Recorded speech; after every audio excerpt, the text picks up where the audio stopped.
All right, let's bring in Jeff Weaver now, the campaign manager with Senator Bernie Sanders. And people are looking at what Jeff Weaver has done along with Bernie Sanders and saying they're going to be writing about their accomplishments in political books for years to come, from nowhere to giving Hillary Clinton the fight for her life.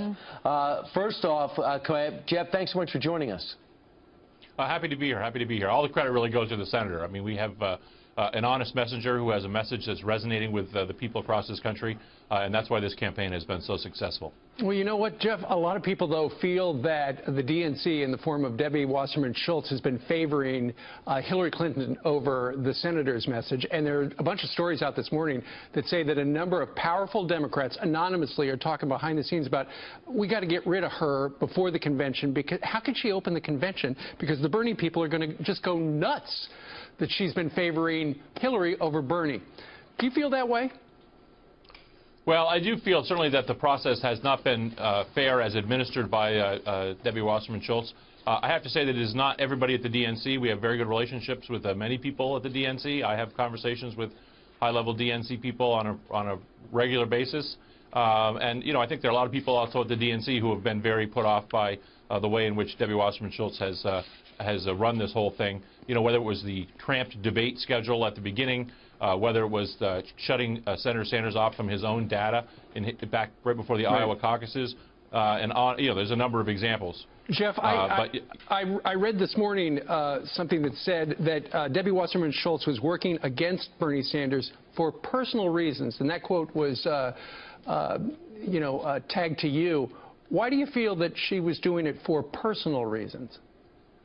Well, I just think she became personally involved in this. You know, we went beyond politics. I think it became very personal for her, and you know, she has lashed out at the campaign, as I said, on a number of occasions. These joint fundraising agreements, which took money from state parties and gave it to the DNC, or the latest, the standing committees at the convention, where they tried to keep the Sanders people off. There's just been example after example, and I think it has become sort of personal, and I think that's really unfortunate, because really Democrats should be working together to bring the party together after the convention, that's for sure.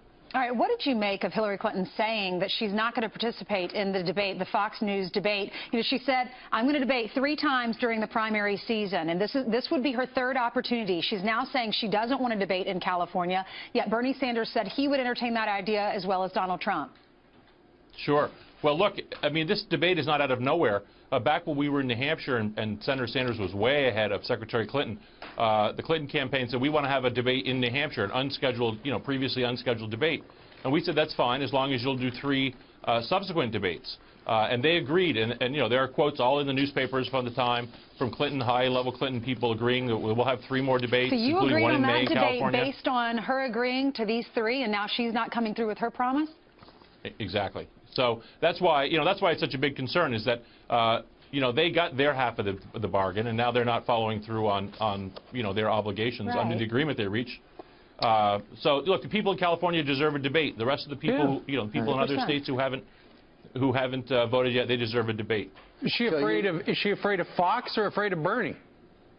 Well, I'm not going to go into people's motivations. I think they feel like it's best for their campaign not to have a debate at this time. But the problem is that they agreed to it back before the New Hampshire primary in order to get us to agree to a previously unscheduled debate there. So, you can't promise one thing and then not deliver. I mean, it's now time to pay the bill, sort of, for having the debate back in New Hampshire. So, Jeff, overall, the message is, okay, I'm in first. I want to move on to Donald Trump, so I'm not going to worry about Bernie Sanders. But in the big picture, Bernie Sanders is pushing up for a form of government, and the Sanders campaign, that has not had really any success in France, if you look at the socialists there, and you look at the socialism in Venezuela.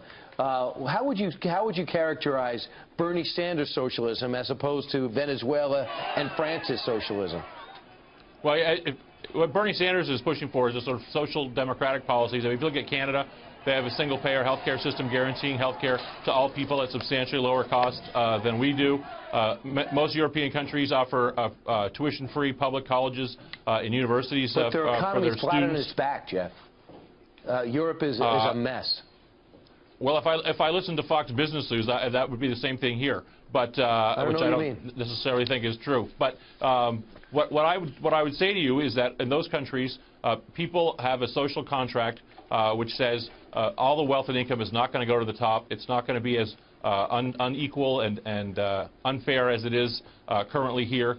We need to have a process to deal with this rigged economy, to put money back in the pockets of middle income and working people in this family. And that's what Bernie Sanders is Right. advocating. He doesn't like capitalism.